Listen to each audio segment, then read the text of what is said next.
Hey, what's up, stock compounders? Brad here. So, an incredible interview just dropped a few days ago. William Green, author of Richer, Wiser, Happier. This was Richer, Wiser, Happier podcast number 8 with Mohnish Pabrai. 2+ hours of meandering conversation on topics, some of which I have never heard Mohnish Pabrai talk about in like 6 or 7 years of watching his talks. So let's jump in to what jumped out at me from this interview. The first thing that really jumped out, Pabrai says, I think all of us are privileged to be living in the time of Warren and Charlie. It would be like living in the time of Newton or Einstein. That was like, wow. Pabrai really looks at Warren and Charlie in reverential terms, right? I mean, he calls Charlie God on a number of occasions. So, it feels strong to me, but that's really how Pabrai looks up to Warren and Charlie. They are his role models, particularly Charlie Munger. I mean, right there in the image, you see a bust of Charlie Munger sitting behind Pabrai, kind of guiding him whenever Pabrai has a big decision. What would Charlie do? The next thing, the biggest thing I took away from Charlie, okay, this is Pabrai talking. What are the biggest takeaway?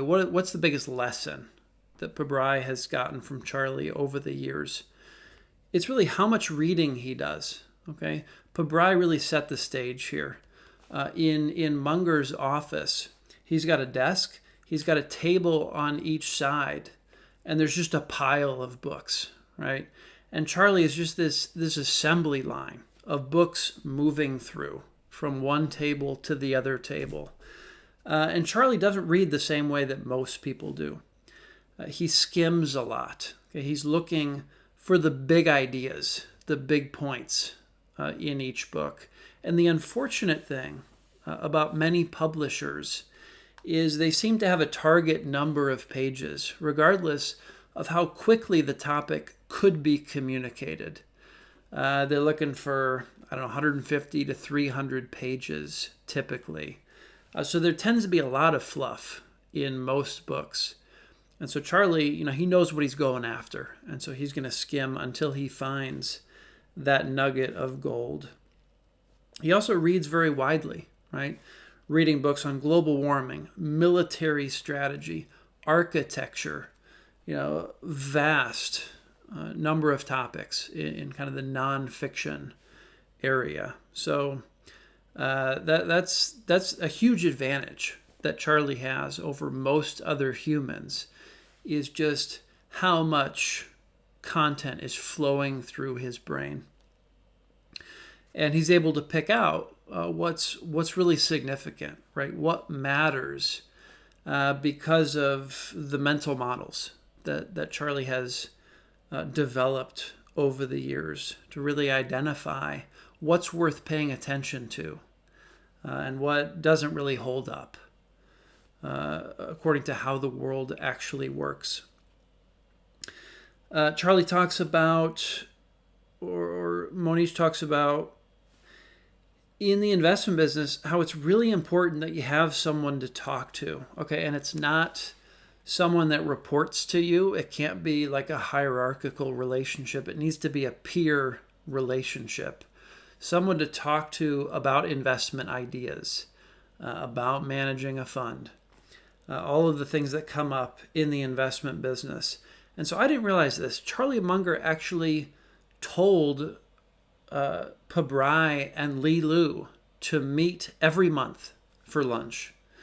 I had no idea that happened. But Charlie basically said, hey, you two find a time every month to meet. Because Charlie really saw that it would be valuable to both of them to have that relationship, to have someone to talk to, and that they'd be good people to talk to for each other. So, one lunch, Li Lu brings up, hey, you should maybe take a look at Amore Pacific. This is a Korean cosmetics company.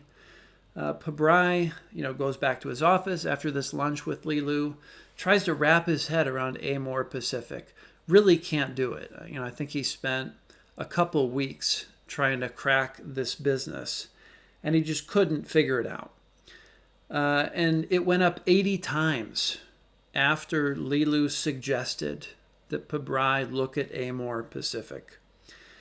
And I guess the high-level pitch for Amor Pacific, they had a beauty product, right? A skin product that women would apply to their faces that was extracted from snails. Okay, and it would make women look much younger. It would kind of take out the wrinkles. And the big tailwind for Amor Pacific was the Chinese market really latched on to this product. So, starting in Korea, they were able to expand into this huge market in China. So a year later, right, they're still having lunches, and Li Lu mentions Maotai. He says, hey, you should think about buying Maotai. This time, Pabrai says, please spend the next 20 minutes explaining to me why I should buy Maotai. Why is Maotai a great business? Last time you sent me down this rabbit hole that I couldn't figure out. And Li Lu was like, yeah, well, why didn't you ask me that for Amor Pacific? I would have been happy to spend 20 minutes, giving you the investment pitch. So Bryce's like, well, okay, I learned. And of course, Pabrai did buy Maotai. And I think Guy Spear bought Maotai as well. Pabrai kind of got Guy Spear on the bandwagon as well. It did really well. I think it was like a 4 or 5 bagger in a fairly short amount of time. Pabrai sold, and of course Maotai has been an incredible compounder since then. So that was a mistake. Pabrai sold Maotai too soon. And then one business that they collaborated on, Micron. So Pabrai actually pitched Micron to Li Lu. I think Micron first showed up in the fourth quarter of 2018 in Pabrai's portfolio. I think Li Lu bought sometime in 2019, maybe 2020 even. It might have taken a year for Li Lu to get on that bandwagon. But I had never heard this. First of all, I didn't know that. I didn't know that Li Lu bought Micron because of his conversations, because of these lunches with Mohnish Pabrai. But I thought this was fascinating. Charlie Munger. Charlie and Mohnish are talking one day. Charlie says, you and Li Lu collaborated on Micron? Pabrai says, yeah. Charlie says, the idea came from you? Pabrai says, yeah. Charlie says, it will do very well. Okay, so presumably Charlie kicked the tires on Micron and, likes the business, likes the investment. And I don't know when that conversation happened. I'm guessing it was probably back in 2019. But I had never heard that either. Another conversation with Charlie Munger. So there's this business that Pabrai, had been interested in, very intrigued by, called Credit Acceptance Corp. It shows up in the 13F of Rob Vinall, one of Rob Vinall's, I think his biggest holding at present.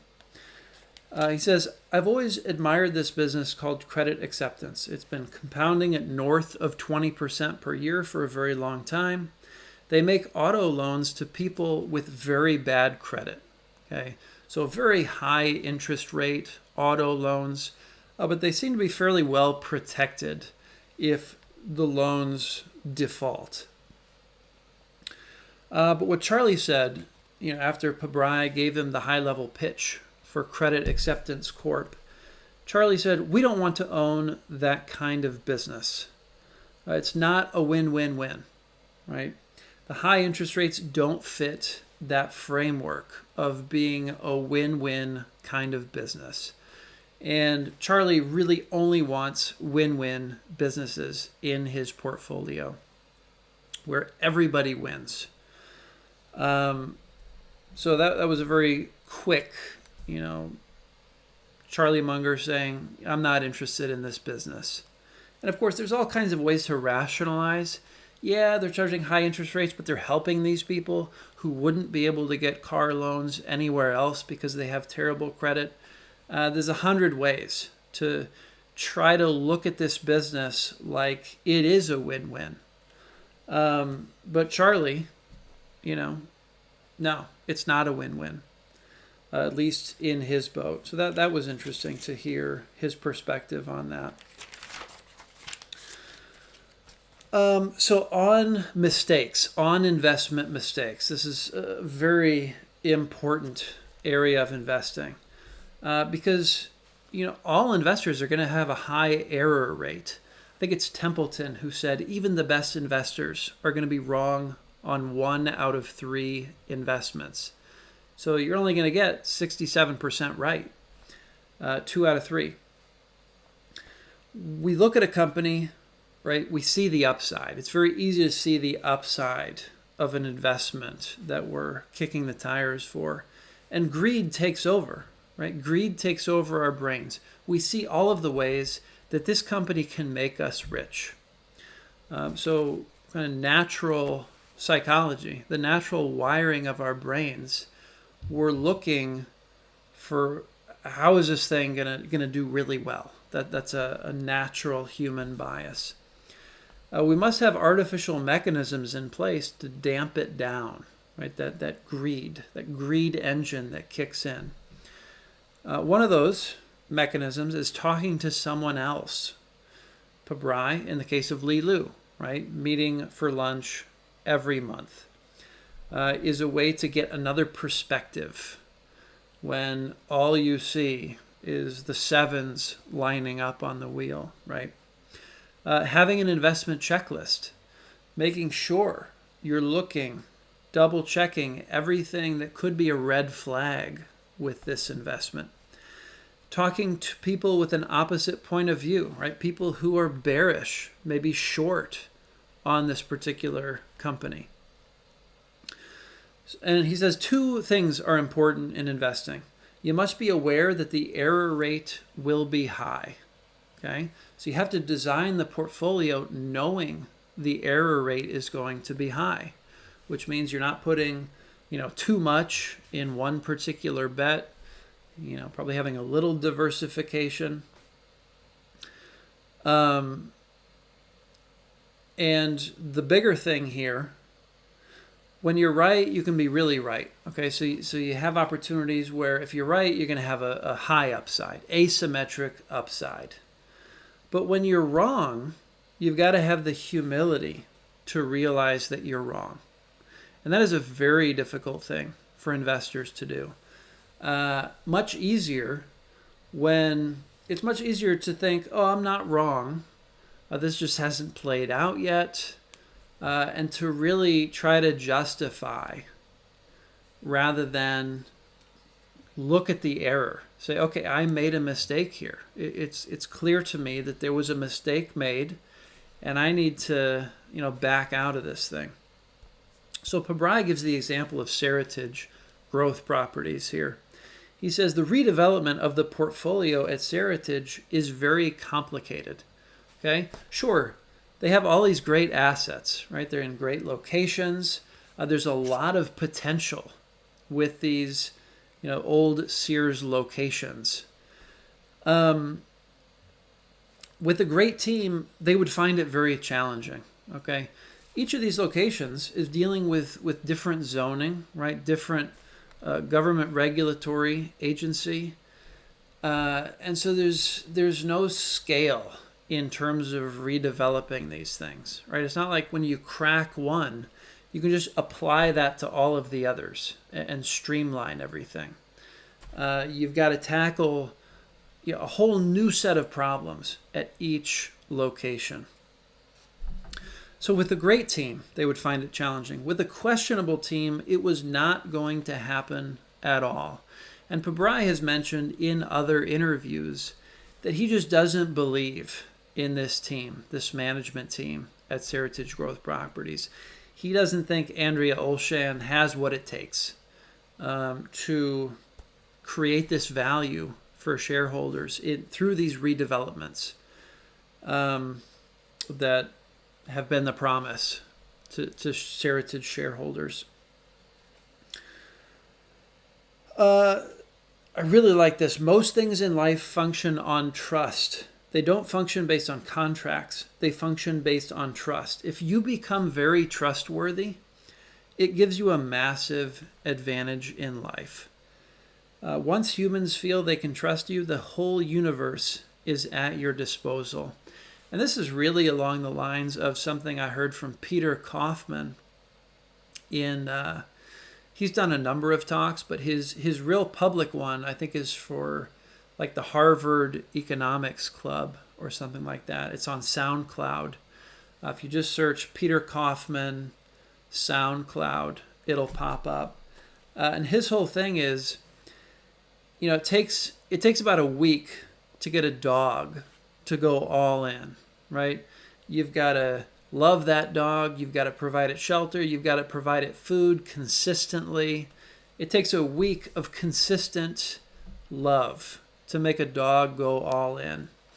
And Peter Kaufman points out it takes about 6 months of that same kind of showering another human with love, with attention, with support to get that human to go all in. But this is perhaps the most powerful force in the universe for people, is to win the trust of others. So, it's really all about trust. If you want to win in business, if you want to win in investing, it's not about contracts, right? It's not about squeezing the other guy for a little bit more. It's really about win-win. It's about building trust. And that's really shown through in Berkshire Hathaway and what they've been able to build over in the 1950s is really when Charlie Warren took control of Berkshire Hathaway. So what is that, 70, maybe 60 some years. It's just been incredible what you can do with that foundation of trust. I just want to tackle 2 more points here. So I had never heard this. Mohnish Pabrai's dad, I guess, was a disciplinarian, right? He was very strict with Pabrai up until Pabrai turned about 15 or 16. And then something switched. Suddenly he started treating me like an adult. He said, just take from my wallet whatever money you need. I have the utmost confidence that you will spend it well. So this was very surprising to me. I don't know many parents at all. I don't think I know any parents who have taken this approach. It's always, for me included, it was always, you have an allowance, you've got to mow the grass, you've got to do your chores, and you get a little money trickling in each week. And then that's what you get to spend, right? This is a very different approach here, and Pabrai took this approach with his kids. I guess when they turned, 14 with his daughters, he gave them, an Amex Gold card or something like that. Virtually an unlimited spending limit on this credit card. And that's, I would think as a teenager, a lot of teenagers are going to misuse that, right? But when your parent goes to you and says, hey, I trust you, here's this credit card, there's a whole new relationship you've got to form with money, right? In those circumstances. And it seems to have worked incredibly well for Mohnish and his daughters.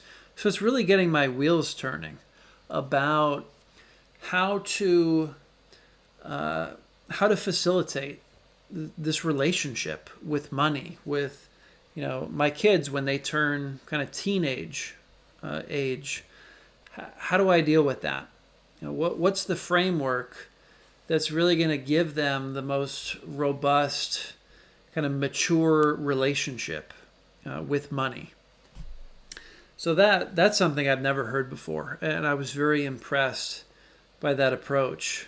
Shocked, but also impressed. So that's something I'm going to chew on. I've got a number of years to chew on it, probably a decade or so before I have to implement something like that. But it's given me a lot of food for thought there. And the last point I want to talk about, almost all humans never think about their death. So Pabrai, when he was 40, he was in this, I think he still is in this organization, the Young Presidents Club, YPO. And when he was 40, one of the exercises they did was to give their own 5-minute eulogy, okay? So they're assuming 80 years old, they just died. Their best friend is giving this 5-minute eulogy. What would they like their best friend to say about their life, right?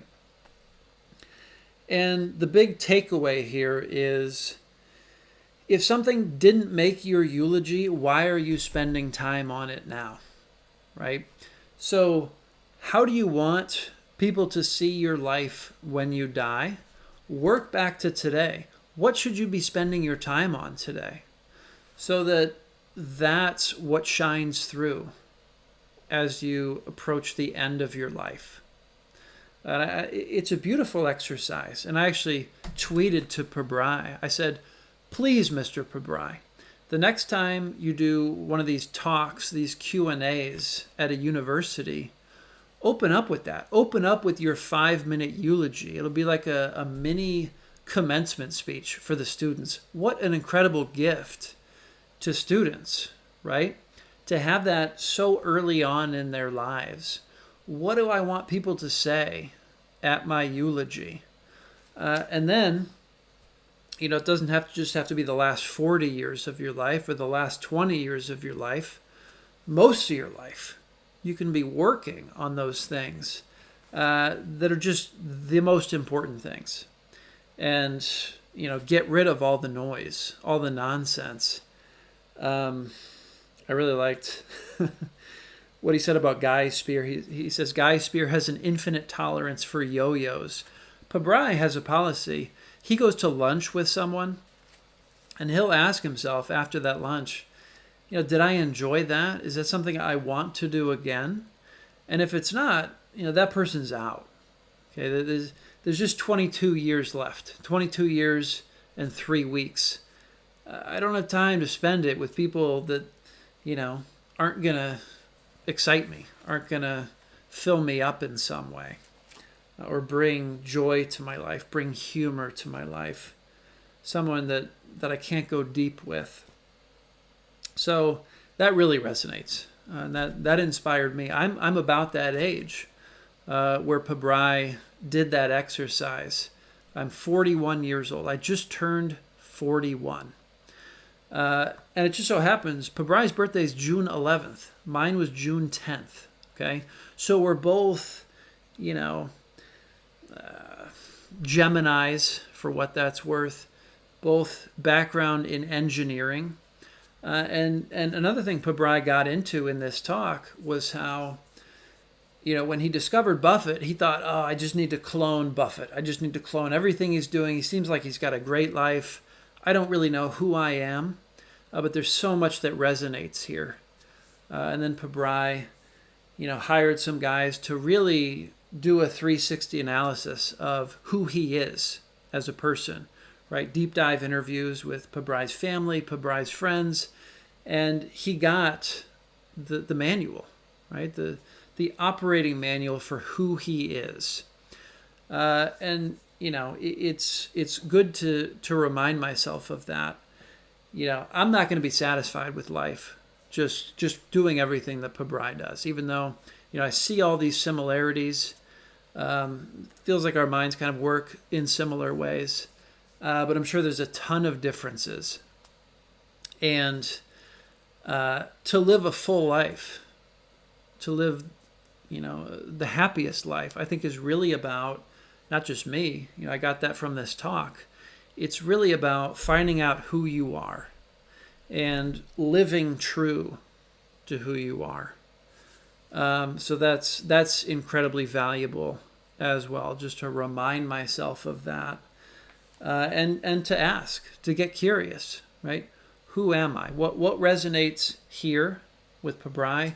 What resonates elsewhere? And just piecing it together, right? Because it's unfortunate we don't get that operating manual when we're born. We kind of have to piece it together throughout life. So I think, I think that's a pretty good summary of what I took away from this talk.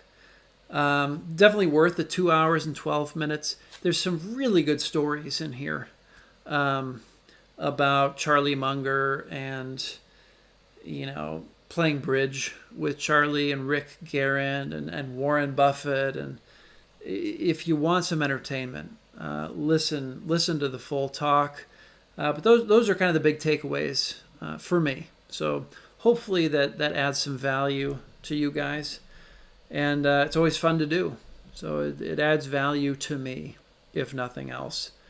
And I'll leave it there. See you all in the next one. Take care.